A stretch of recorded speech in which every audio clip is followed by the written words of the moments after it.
My name is Molly. I'm 32 and married to Justin, who is 35 and works in an office. I'm a freelance fashion designer working from home. At first, my work was unstable with small projects, but then I got a big job with a nice paycheck.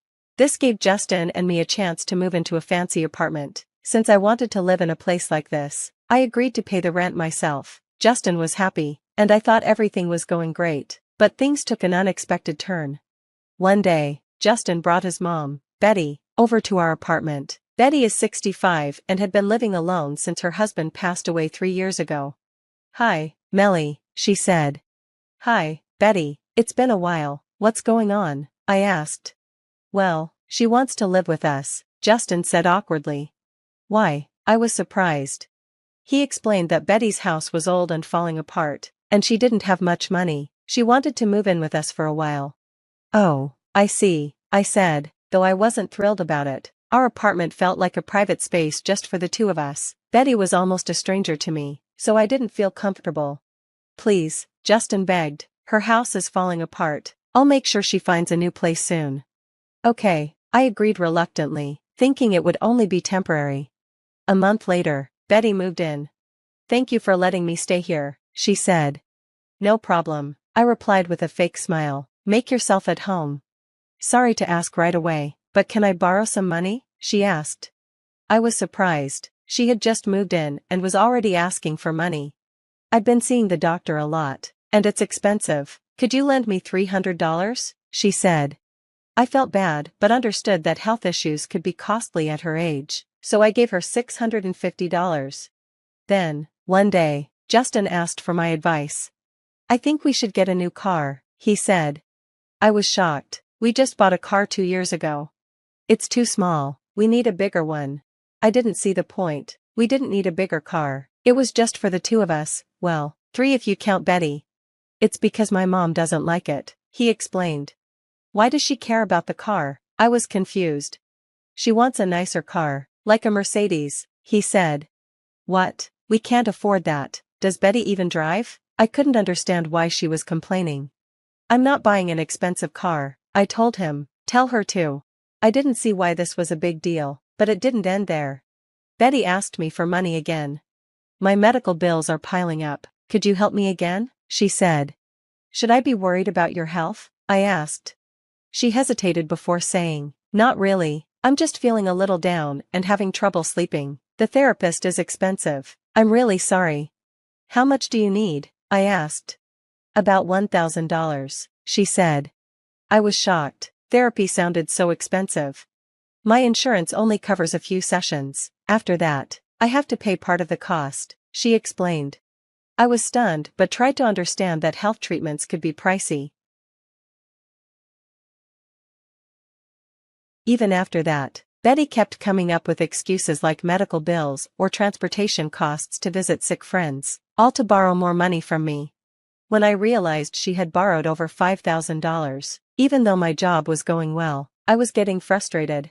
Then, I noticed something strange. One day, I peeked into Betty's room. What? There were designer bags and wallets neatly arranged on the shelf. I couldn't believe my eyes. She said she didn't have money, but how could she afford all these expensive things? She borrowed so much from me but had so many luxury items. I started to wonder if the medical bills were real. A month later, Betty came to ask for money again. "Can I borrow some money?" she asked, acting like it was no big deal. "Wait a second," I said. I had been planning to confront her, so I called Justin, who didn't seem to know what was going on. "I need to ask Betty what she's really spending the money on," I told him. "What's going on, Melly?" Justin asked, clearly confused. "Betty says she's paying for therapy, prescriptions, and..." She trailed off. "It's not just that, right? You've been buying designer bags and clothes, haven't you? Are you really seeing a therapist?" I asked bluntly. "Of course, I am," she replied quickly. "Well, show me the receipts, you must have them, right?" She didn't know how to answer, and I could tell she was caught in a lie. "What are you two talking about?" Justin asked, still confused. "Betty has borrowed over $5,000 from me, and it's all been for things that aren't even real," I said. "Well, even so, you don't need to be so harsh," Justin said. He was always protective of his mom, like a mama's boy.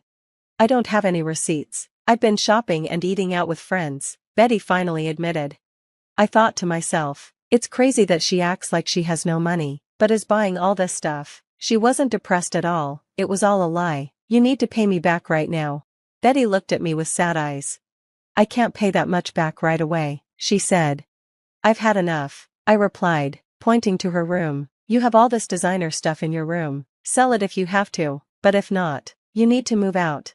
Justin rushed to her defense. Hey, you're being unfair. She deserves a little luxury too. I wouldn't call borrowing money from me luxury. Over $5,000 is a scam, I snapped. You're being disrespectful, Justin said, upset. Don't act like you're in charge just because you're paying the rent. If you don't like it, you can leave too, I said, my anger boiling over. I glared at Justin, furious. Did I say anything wrong? He asked, confused. You're the one who brought Betty here in the first place. You don't do anything but stay home. Thanks to me, you get to live in this nice place, I snapped. You're so full of yourself. It's infuriating. Get out now. Justin was getting angry too. Fine, don't regret this, he said. He packed up only the essentials and left. I found a new place quickly. Since I worked remotely, I could live anywhere as long as it was comfortable. I didn't need to live in a high-rise. I had no intention of going back to that apartment. The rent was paid by me every month, and I figured Justin wouldn't be able to take over the lease. His paycheck was nowhere near enough to cover it, while my income was much higher. I met with a realtor I'd worked with before. I'm having trouble paying the rent for personal reasons, I told him. I could easily afford it, but I lied on purpose. I'm sorry to hear that. What would you like to do? He asked. I asked him for a favor. A few days later, I got a call from Justin while I was working. What? I answered. What have you done? He shouted. I had the lease cancelled, I said. You know I don't live there anymore. I shouldn't have to pay the rent, he argued. Well, my mom and I still live here, he said. I was shocked and sighed. I don't live there anymore, so why should I keep paying for the apartment? If you're struggling, talk to your mom. Maybe sell some of her stuff to get money, I said sarcastically. Shut up. It was you who wanted to live in a high-rise. If you don't want to move, take over the lease yourself, he yelled. I replied, well, with your salary, I'm sure you can afford it. He was silent for a moment, frustrated. You could probably find a cheap apartment, so why don't you just move in with your mom? I said coldly. Are you crazy? My mom already spent the money from selling her house, and I have no savings. How do you think I can find a new place? He asked, sounding desperate. Not my problem, I said coldly. He had been relying on my income all this time, and yet still had no savings? I realized just how irresponsible both he and his mother were. You deserve this for being so foolish. Figure it out on your own from now on, I said. Are you trying to make us homeless? You're still my wife, he shouted. I told you, deal with it. I'm done with you, goodbye. I hung up. A few minutes later, my phone rang again. It was Betty. Hello? I answered. Melly, I'm so sorry. I'll pay you back. Please don't kick us out, she said, sounding upset. I was shocked and disappointed.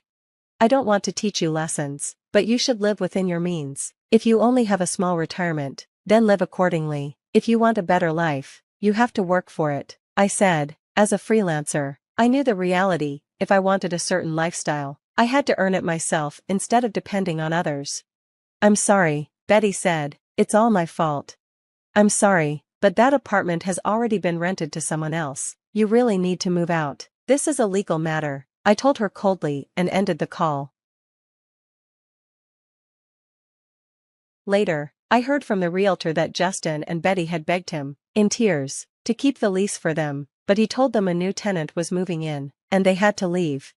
Even if they stayed, I knew Justin's salary wouldn't cover the rent, and they couldn't afford anything else. It was ridiculous for me to keep paying the rent while Justin was relying on me. He made everything worse by losing his temper, and there was no way back from that. What an idiot. I later learned from mutual acquaintances that they couldn't rent an apartment. They had to move from motel to motel because Justin didn't have enough money for the broker's fee and the deposit, and no one wanted to be his guarantor. Betty had only worked for a short time, so her social security didn't pay much, and they were struggling just to eat. They'd brought all this on themselves. Meanwhile, I managed to land another big project and became more financially comfortable.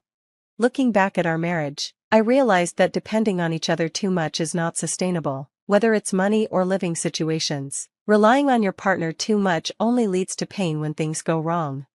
As for Justin and me, we stayed separated for a while before finally getting divorced. After everything, our feelings had cooled off, and there was no reason to stay together anymore.